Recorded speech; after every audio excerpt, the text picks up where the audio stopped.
극동방송과 함께하는 성경 읽기 프로젝트 성경이 읽어지네. 이 시간 생터 성경사역원 성경이 읽어지네 전문 강사이신 하만 우리교회 배명옥 사모와 함께합니다.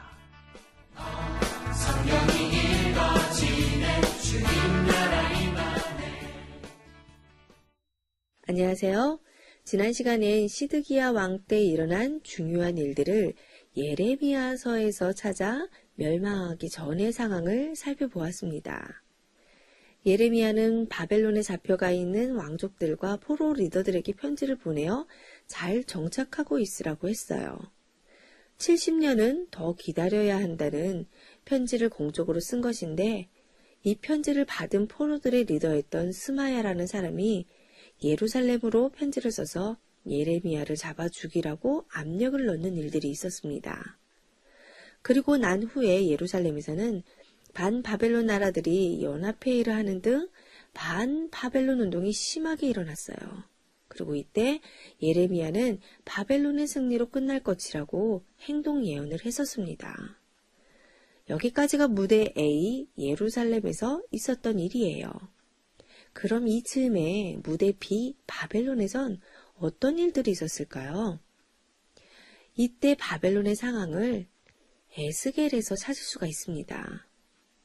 이 즈음 에스겔은 바벨론에서 유다의 미래가 어떻게 될 것인지 환상을 통해 예언을 하고 있었어요. 그리고 포로로 잡혀가 있는 사람들 중 리더격인 장로들이 에스겔에게 찾아와 예언을 해달라고 하고 있고요. 자, 예루살렘에서 시드기야가 바벨론을 배신하고 있는 상황이잖아요. 그러니까 예루살렘이 아직 망하지 않은 때이거든요.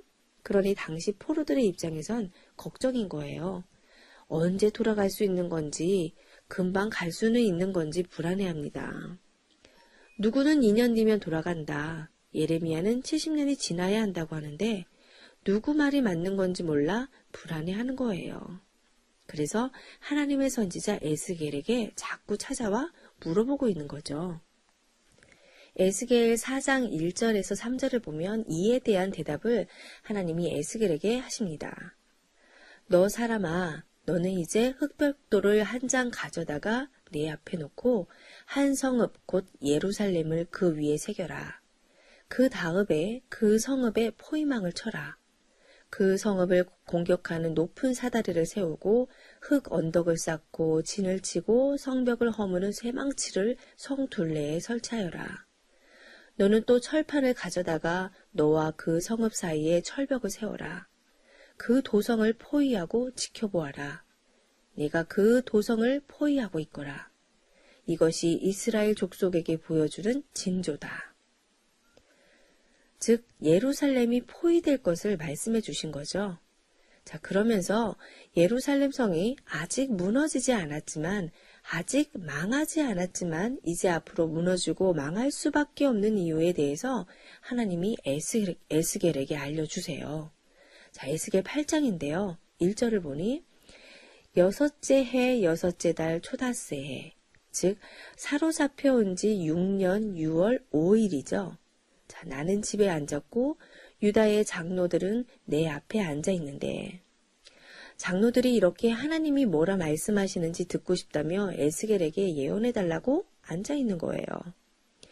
주 여호와의 권능이 거기에서 내게 내리기로 내가 보니 불같은 형상이 있더라.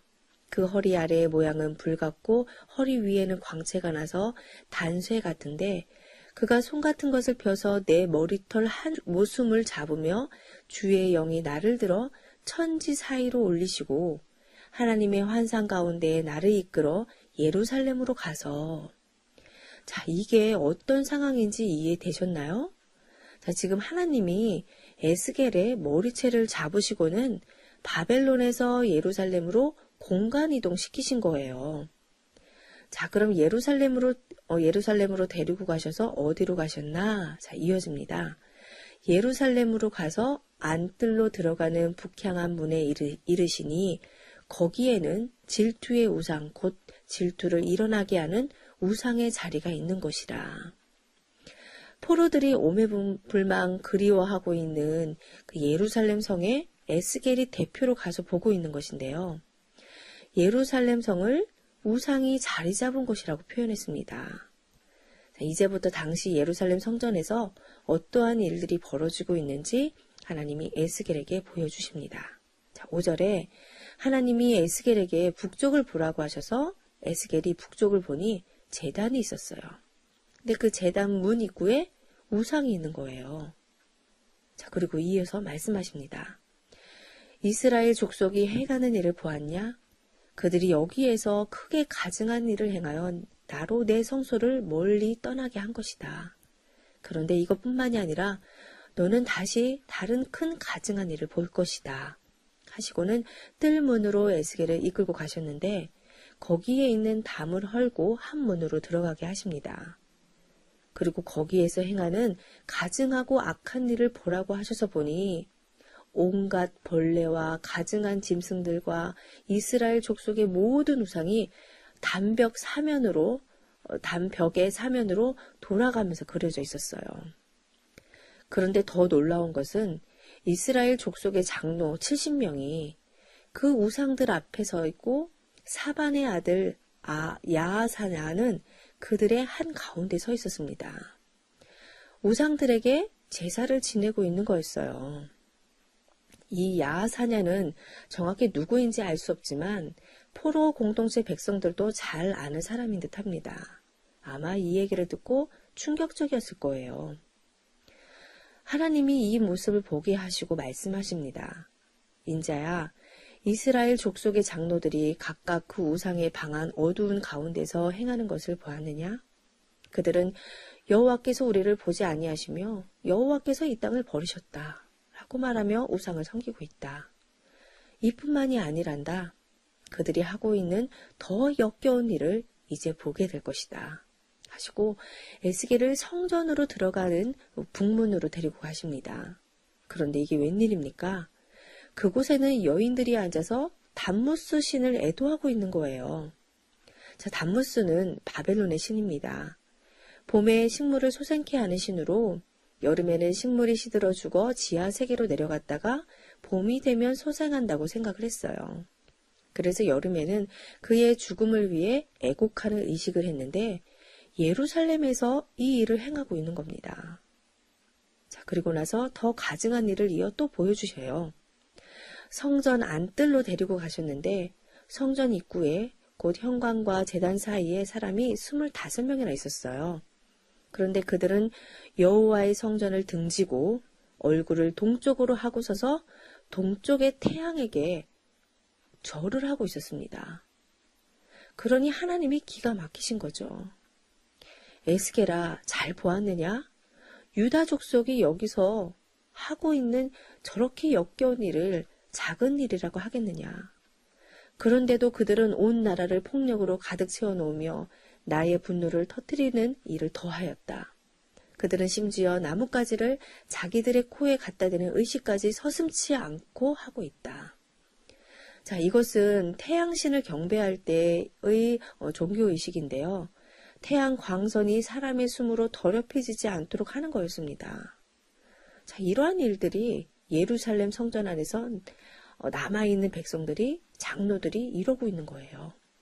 그러니 하나님은 18절에 그러므로 나도 이제는 내 분노를 쏟아서 그들을 불쌍히 여기지 않고 조금도 가엾게 여기지도 않겠다.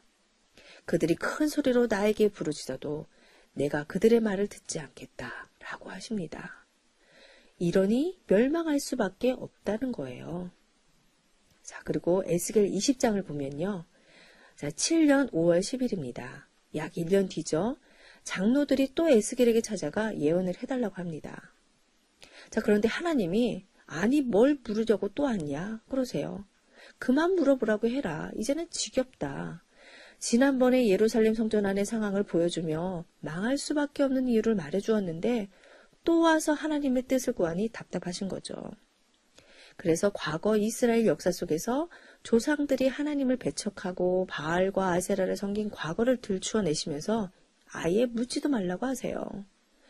너희 조상을 따라 너희도 그 모든 일들을 따라하고 자신을 우상으로 더럽히고 있는데 묻기를 용납하겠느냐? 더 이상 묻지 말라고 하시는 거예요. 이렇게 예루살렘이 아직 망하기 전에 에스겔을 통해 바벨론에서 예루살렘의 멸망을 예언하고 계셨습니다. 예루살렘에서는 시드기야가 아직 왕으로 있고요. 그러니까 지난 시간에 예레미야에서 찾은 시드기야 왕 때 있었던 일에 오늘 살펴본 에스겔 정보를 연결하면 되는 것입니다. 자, 이어지는 이야기는 다음 주에 계속됩니다.